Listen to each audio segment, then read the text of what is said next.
It's a knowing through and through since the day that I found you. I'm someone's favorite someone too. Oh, I'm someone's favorite someone.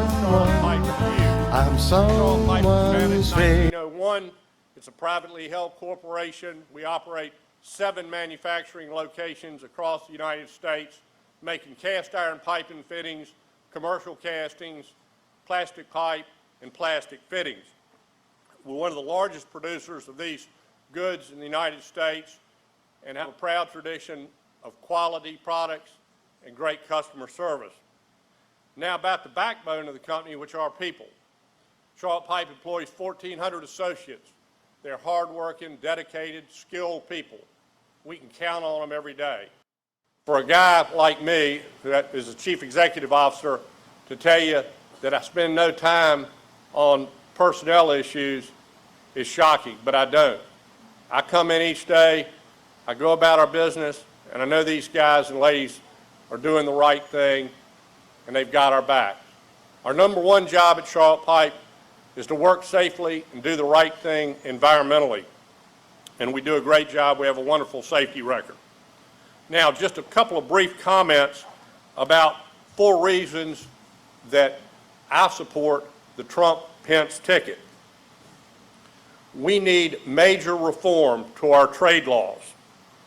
We've got to get rid of these crazy and unneeded regulations. Taxes are out of sight. We're the highest taxed country in the industrialized world. And we're plagued with class action litigation, which costs the economy billions of dollars a year.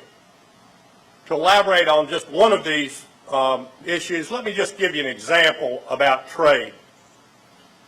In the month of June, Chinese cast iron, saw pipe, and fittings entered the port of New York at $407 a ton.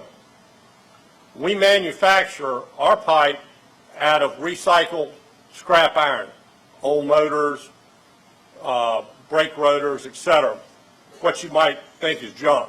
So we're recycling that. Scrap iron is a worldwide commodity. It currently trades at $250 a ton.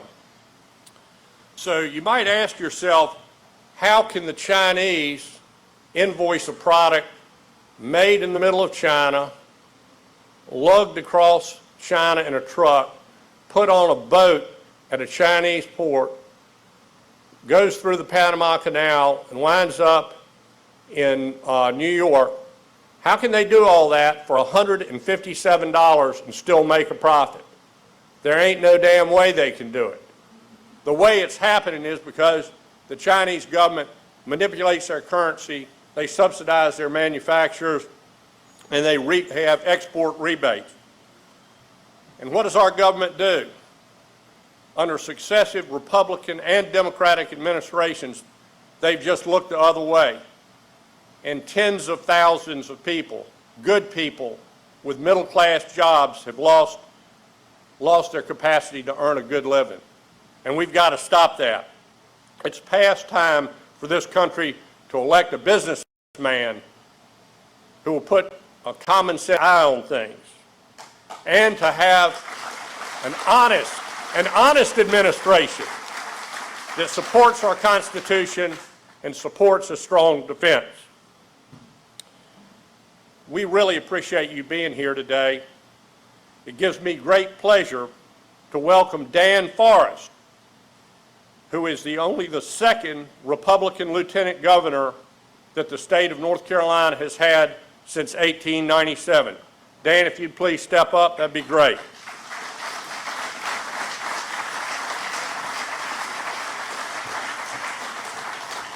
Thank you, Roddy, and thank you all for being here today. First, I want to say thank you to Charlotte Pipe and Foundry for shutting down their operations, their business today for an event like this. It certainly comes with a cost when you do something like this, so thank you very much for doing this. Thank you all for coming out as well to support Governor Pence today and to support the Trump-Pence ticket. Certainly, we have unique times in America. There's no doubt about that. I think you're all here for the same reason, because we know that the very foundation of our nation is what is at stake right now. The very foundation of Western civilization as we have known it for hundreds of years runs through the United States.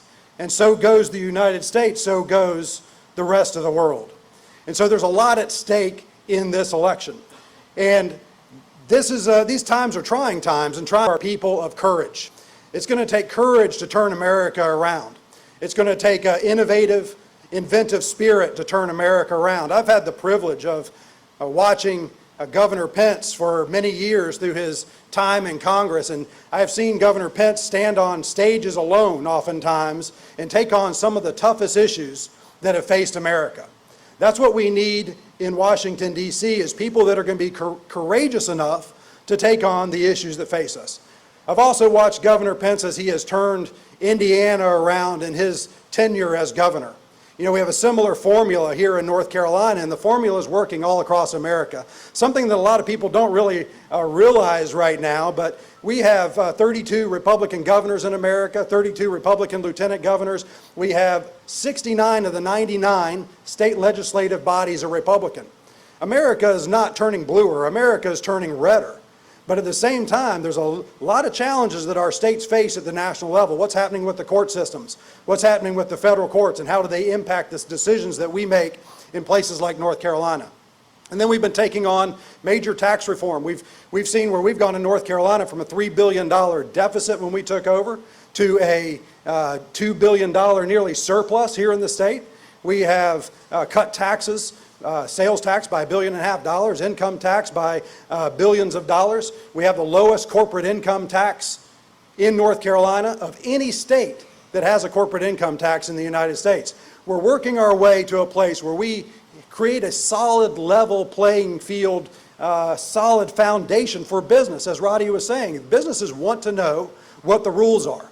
And we need the same type of leadership in Washington, D.C. And Donald Trump and Mike Pence can deliver that leadership to the United States of America, and not just to America, but to the rest of the world. That's the kind of leadership the rest of the world needs to follow as well. And so it is my great honor and pleasure. And ladies and gentlemen, I hope you will join me in welcoming to the stage now the next Vice President of the United States, Governor Mike Pence, and his wife, First Lady of Indiana, Karen Pence.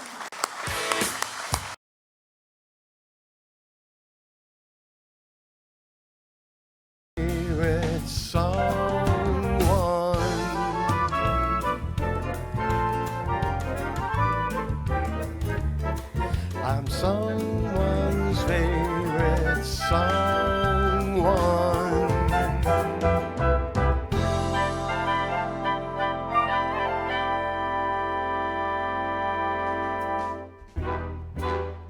Forrest, part of a great team with Governor Pat McCrory that is leading North Carolina forward, and I know the people of North Carolina are going to re-elect for another 4 years. Dan, thank you so very much. Thanks so very much for your warm words, and especially warm words today. Thank you all for being here in this cozy place.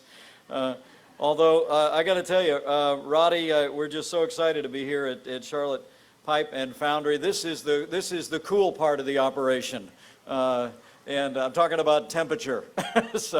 But how about a big round of applause for Charlotte Pipe and Foundry for being a great American success story. 1901 forward. Roddy's part of a fourth generation family that's built an incredible business that is part of a foundry business in this country that is in a very real sense, an industry that keeps the steel in the American dream. And we just commend you for that, for more than a century. It's wonderful for Karen and I to be with you today. I appreciate all of you coming out. It is an incredible honor for us to be back in North Carolina. We will be back again and often. And it's hard for me to believe that just a few short weeks ago, with my wife at my side, I accepted my party's nomination to run and serve as the next Vice President of the United States of America.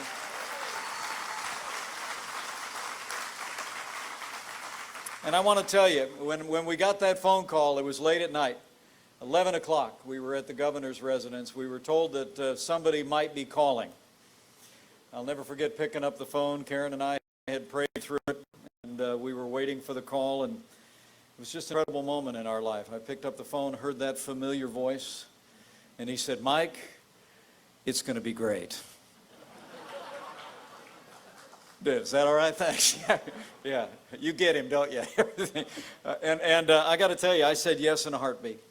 Because I got to tell you, in 2016, our party has nominated a leader, a fighter, a man who believes in putting American jobs and the American worker first. And I believe Donald Trump will be a great president of the United States of America.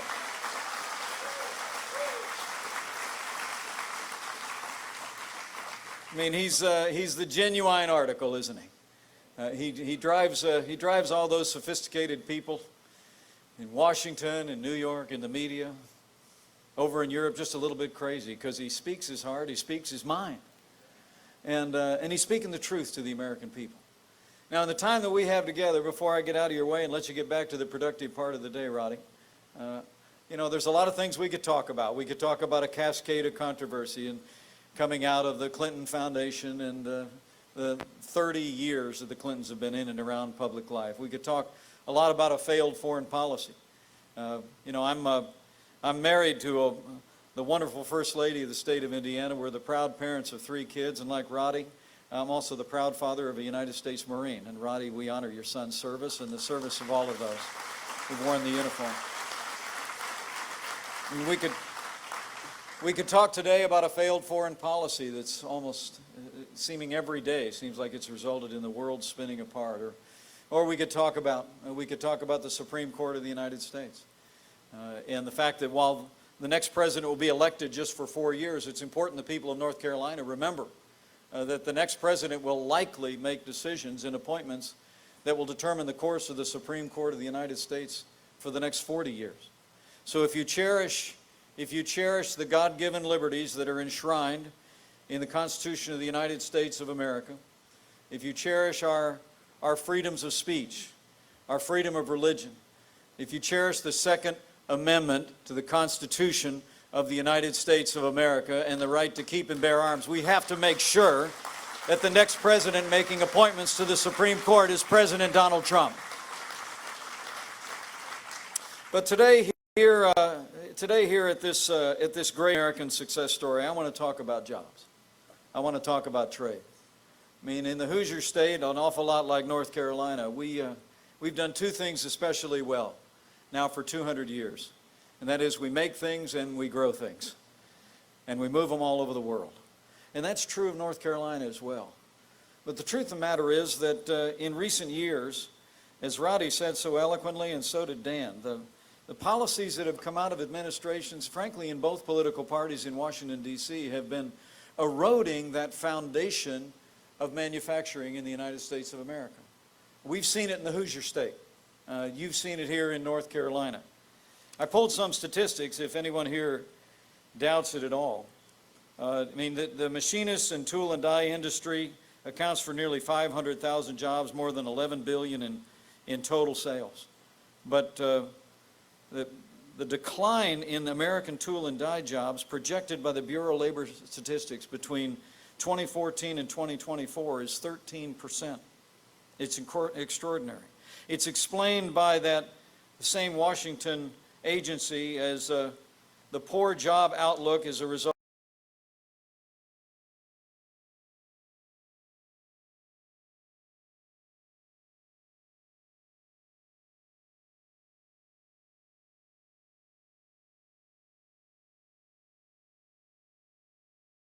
and die and mold establishments have gone out of business, closing at twice the rate of manufacturers in general. And employment has fallen in half. Now, there's reasons for that. Some of those are modern reasons. But Donald Trump and I know and believe the chief among those reasons is that we have not been smart, we have not been tough in defending American jobs and American workers when it comes to international trade, and that's about to change.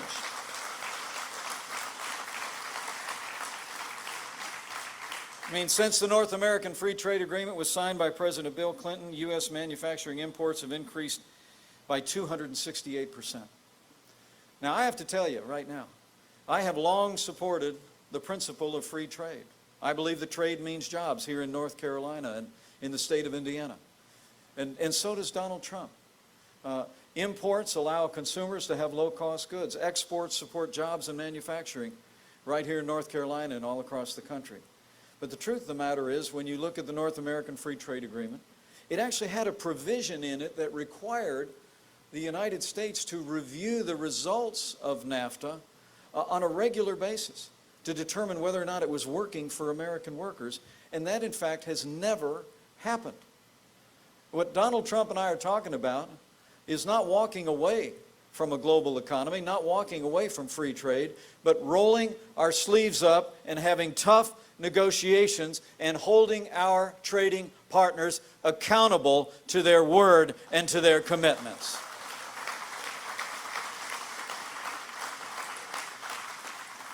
It's all part of a strategy that Donald Trump outlined a little bit about 2 weeks ago to get the American economy moving again. And it's based on time-honored principles that have worked again and again.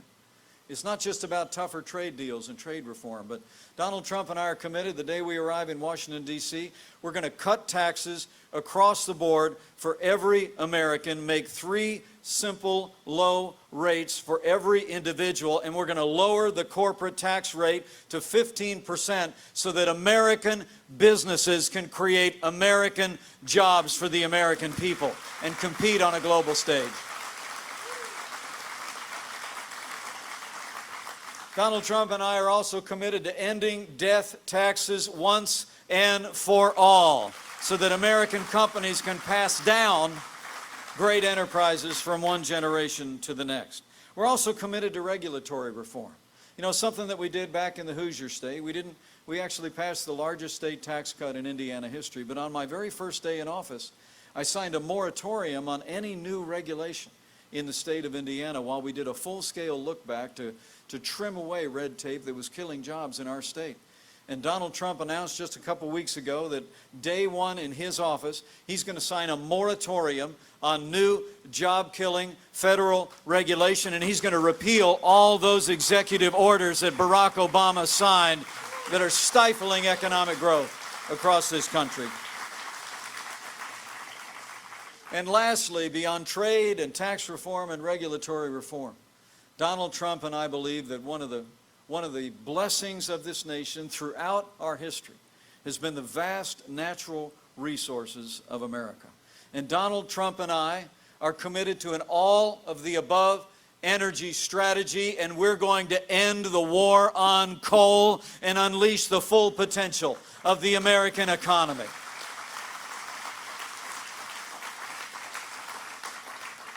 Now, our opponent, Hillary Clinton, I got to tell you, it is truly remarkable.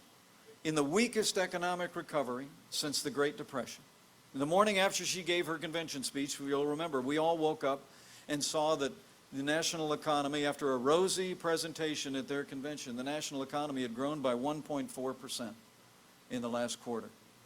We have the lowest labor participation rate in the American economy since the 1970s. And most heartbreaking of all and most underreported of all, there are 7 million more Americans living in poverty today in this country than the day that Barack Obama became president of the United States of America. Hillary Clinton's plan, it's more of the same. More of the same policies that have us in this struggling economy, literally been run into a ditch. Hillary Clinton's planning more than $1 trillion in tax increases, leading, according to projections, to 300,000 lost jobs in America and lower wages. She's calling for an increase of spending. She gave one speech the other day that actually listed $1 trillion in new spending in just one speech. More regulation, more Obamacare, more of the war on coal. And when she was asked the other day how she was going to pay for all this new spending and all of her new big government programs, she said, and I quote, "I'll tell you how we're going to pay for it. We're going where the money is. We're going after the super wealthy. We're going after corporations. We're going after Wall Street." Close quote. Well, she certainly knows where all those things are.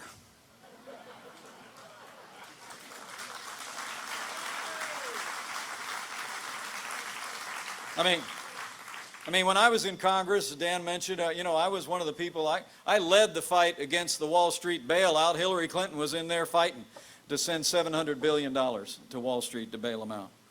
And on the corporation side, I think from 2013 to 2014, Hillary Clinton collected about $21 million in speaking fees from corporate.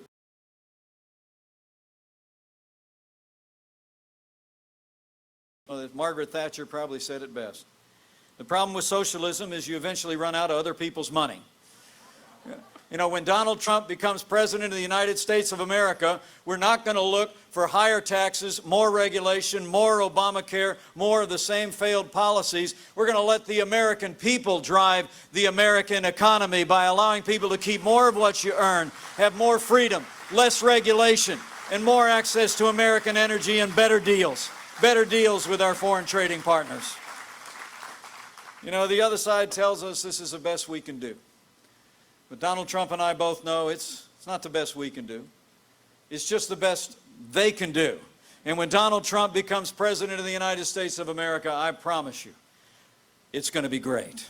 We're going to see the American economy take off like a jackrabbit, just like it has every single time.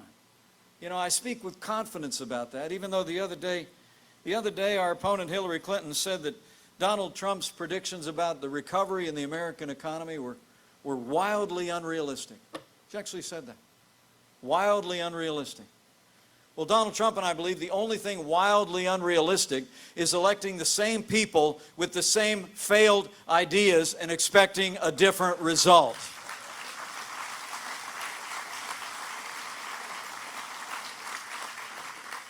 So I'm grateful that you're here today. I truly am. I'm grateful that you're here and representing such an outstanding American company, and I want to thank this great company again. I love the slogan over here, casting your ideas every day. There's something else, though, that the Charlotte Pipe and Foundry does, that our foundry industry and steel industry does in America that makes it so important as well. And that is, the truth of the matter is, you don't build ships and planes and aircraft out of plastic, do you? You build it out of steel. Men and women, as we think about advancing the kind of policies that will keep the steel in the American economy, that keep our production capacity in this country strong and vibrant in steel and across the board in manufacturing, make no mistake about it. A stronger America is a safer America, and a stronger America will mean a safer world.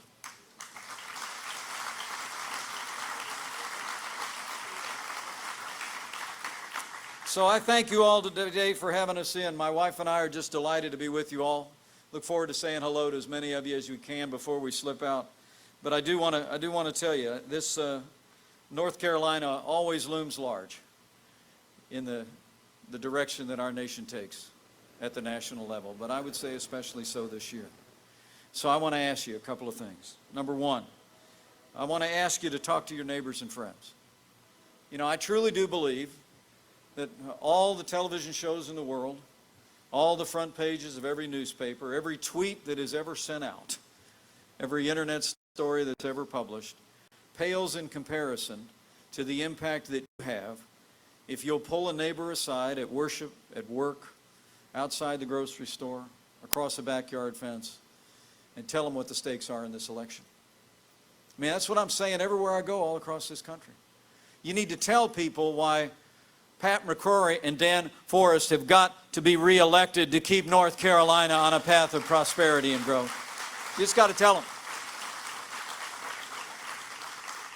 And I'll tell you what, if you believe that we can do better in this economy, if you believe that we can have strong, broad-shouldered leadership that will make America strong and great again at home and abroad, if you cherish the principles enshrined in the Constitution of the United States of America, and you want to see this nation stand with our allies and stand up to our enemies again, then I ask you to leave here today with a burden on your heart to find a neighbor, find a friend, find a coworker, and tell them that America is ready, North Carolina is ready, and we are going to elect Donald Trump as the 45th President of the United States of America. Let's go get it done, North Carolina. The road to the White House goes straight through North Carolina. Thank you all very much, and God bless you.